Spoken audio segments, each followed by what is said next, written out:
Sarah. I am the Literacy and Volunteer Services Manager at Monterey County Free Library. I have a partner over here in the ornithological section. I am here to do a few yoga poses with you today for online programming as we are expanding our efforts. We are going to do a few stretches and a few moves that we sync together. And so I'd like to show you my props for the day. I have my block, which is actually my favorite book. And I have, instead of another block, I have a soft towel, which I may use under my hips and I may use under my knees. Because the biggest thing that you want to be is comfortable, not straining. So I'm lifting my hips above my knees to sit and come into the moment with the children and the chickens and whatever else might be around you, distracting you from being focused. So wherever your hands are comfortable, on your knees, in front of your chest, face up, face down, however you might be comfortable, and start from there, and close the eyes, or maybe just soften the gaze and take a few breaths here. We're going to deepen the breaths as we keep breathing. So the first one might only come to about the bottom of the esophagus, but you're going to want to keep deepening the breath so that you can end up before we start moving, filling your belly with breath. So let's start on an inhale.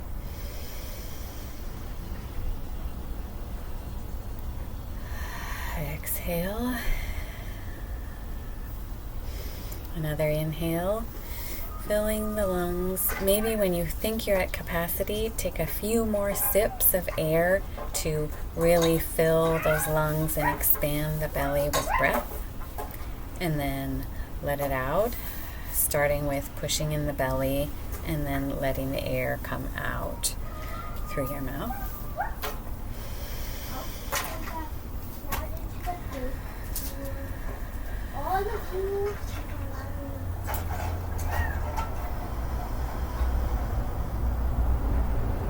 Okay, this is the last one for sitting here, or turn me off and just keep breathing in a comfortable position. So we are going to do a few cat-cows today, and I'm going to break those down before we actually kind of flow with them. And so I'm going to show you sideways here. Cat is, so this is tabletop position. Neutral neck, wrists under shoulders, and knees under hips. You definitely want to check the neck, check in with the neck as often as possible. Don't look sideways like I am into the camera. Okay, so cat is like if you think of a Halloween kitty. Arched back, hands pressing into the mat, knees pressing into the mat, and really pushing up into that rib cage. Now, cow pose is the reverse of that. So really pushing through the hind quarters and pushing into the hands and broadening the shoulders in the front. Again, watch the neck. You can look up a little bit, but you don't want to, jack your neck.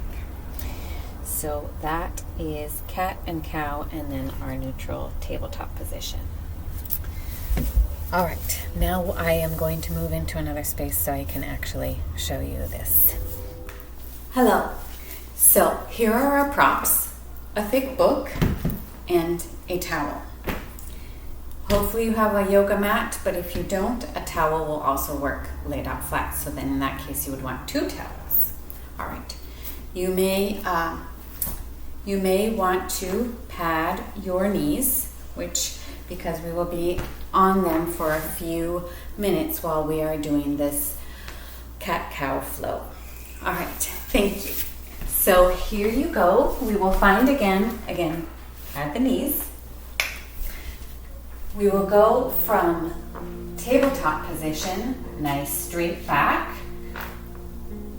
wrists below the shoulders, knees below the hips, flat feet or tucked feet if you want, but I find it easier to have flat feet. Neck soft, not straining, reaching out toward with the crown of the head. From here, fingers are spread wide, pinky toes are pressing into the mat.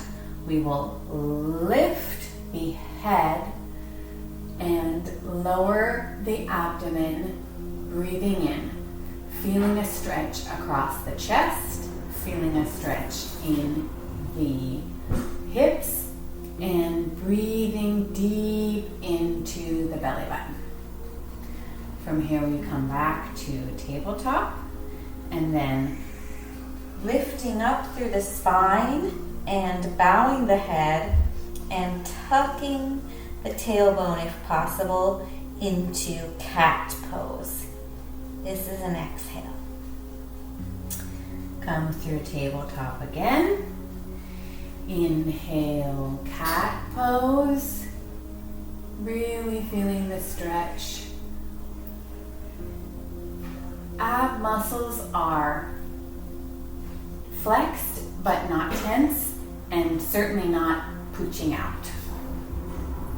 Okay, tabletop again, and now let's do a cat. Exhaling all the air out as you pull in from your belly button.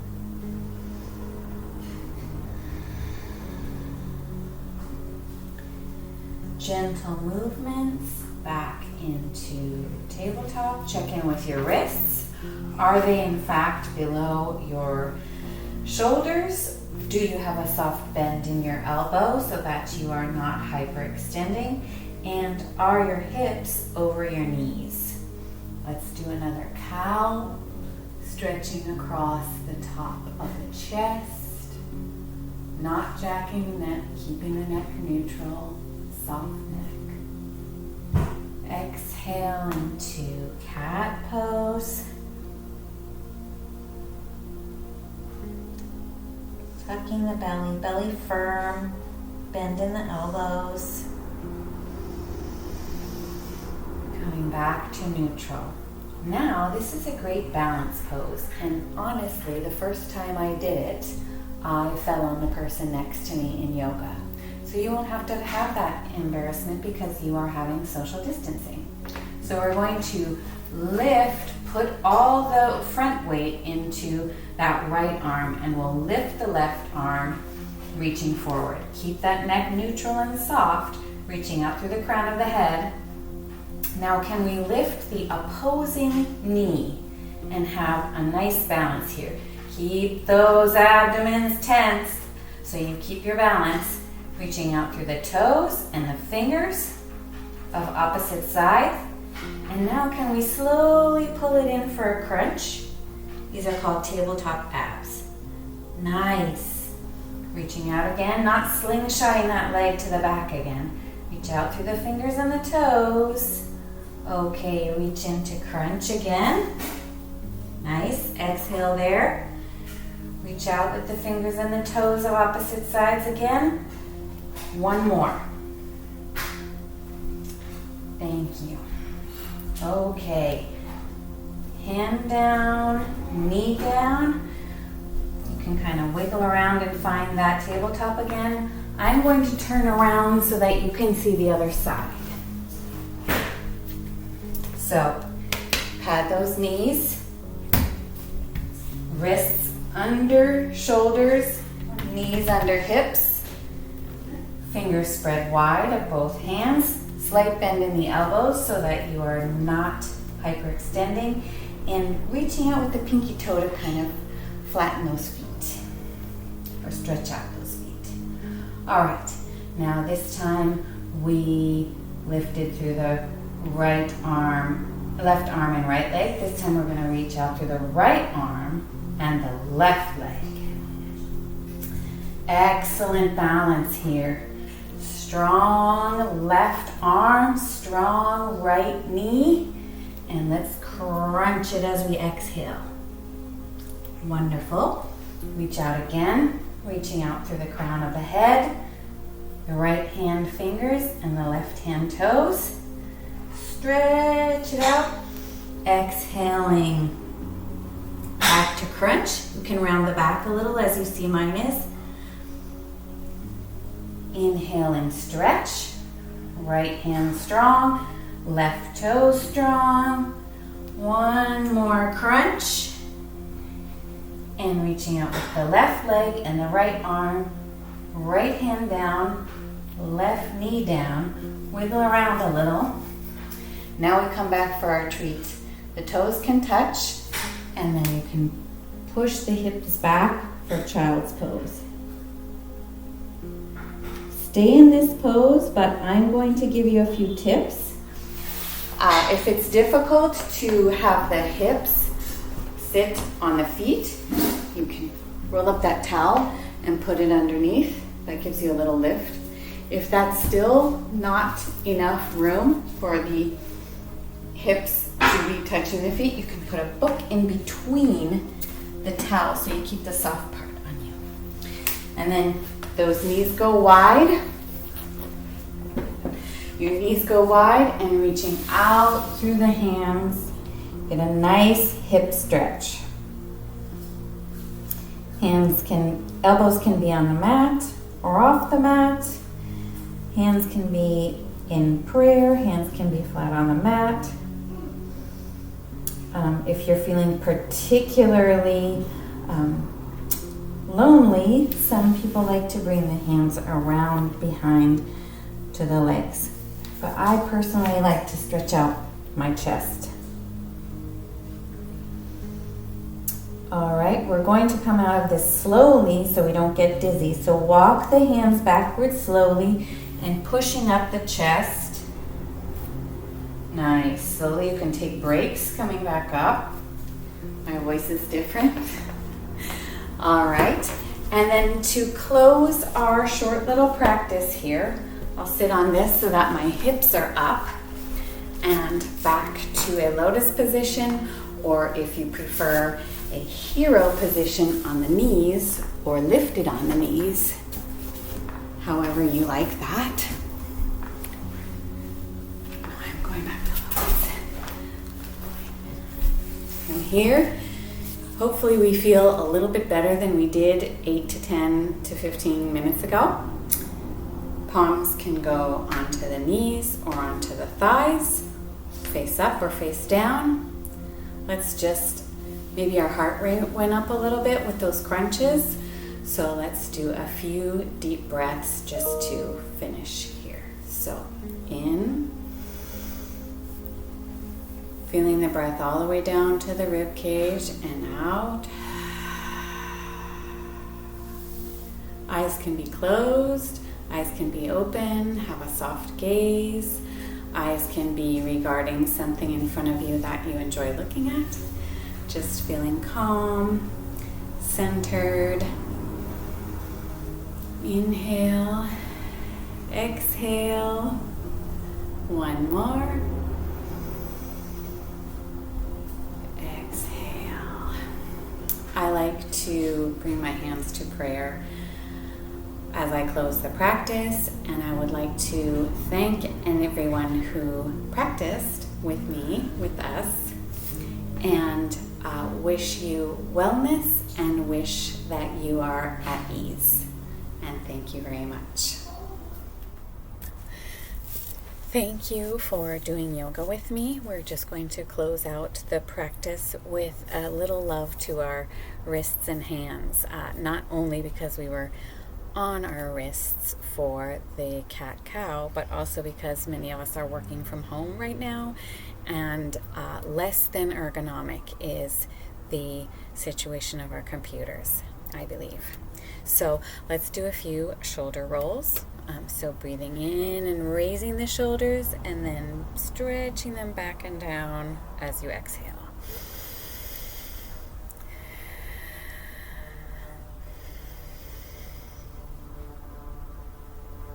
This is the last one. And now let's try going forward. Okay, so again, breathing up, but back and up and down. 2,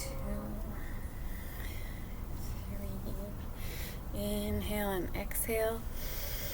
Inhale and exhale again. So I'm going to try to get my hand nice and close to the screen here so you can see these stretches. I was telling one of my colleagues that they make me anxious. I want them to be over, but I do think that they're saving me from carpal tunnel. So stretch the hand out, reaching through all 5 fingers, pinky all the way to thumb. And now you're going to take the other hand and use for leverage the finger on that first knuckle. And then you will stretch out, so you're stretching all the way through your thumb, index, middle finger, and ring, and then you're pulling back ever so slightly with the opposite hand. Keep a bend here in the elbow so that you're not in hyperextension.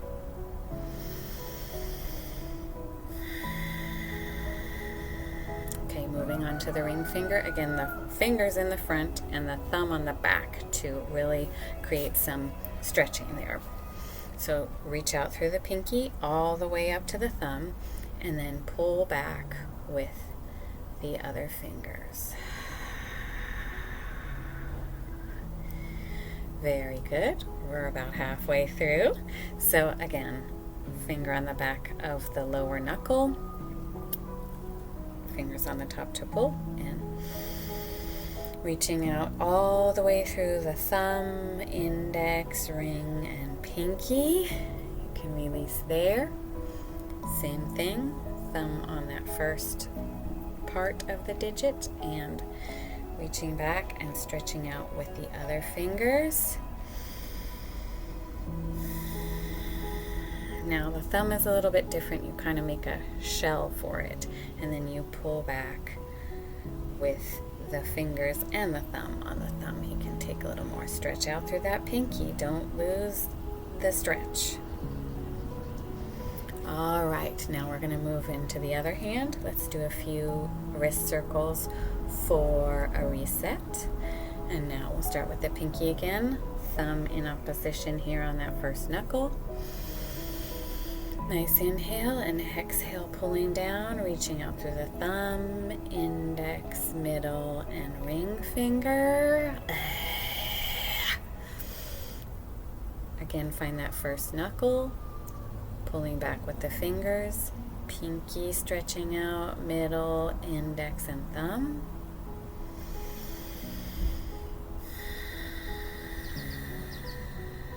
Halfway there on this side. Pressing back with the thumb on that first knuckle and pulling down the finger. Not pain. You do not want to be in pain. Just stretch out through the pinky and the thumb to get a real stretch in there. Keep that bend in the elbow so you're not hyperextending. Index, last of the fingers. So the thumb goes behind here on that first digit and pulling back. Stretching out through the other fingers that remained straight. Last one, so cup around that thumb and then just sort of pull back ever so gently, stretching out through the remaining fingers.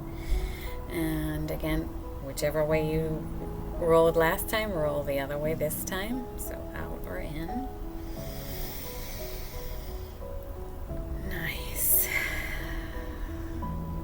Well, I hope you feel better, and thank you so much for joining me virtually, and we miss all of you very much.